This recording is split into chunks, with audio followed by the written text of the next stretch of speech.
Hi guys, this is Jackie from the BUILDERALL team. In this session, I'm going to show you where to find your auction results. You're going to go to your site where you created your auction. This is already an auction that has happened.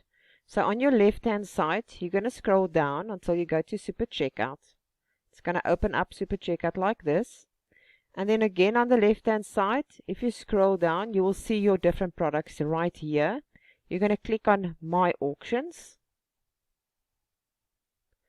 And this is where you will see all the information. If you click on the drop down, it's going to give you the winning bid, the price, and the increments that has happened, as well as the final price, and you're going to click more details. And it will also give you exactly the times and all the bids that has been taken place. And that is where you would find your information for your auction.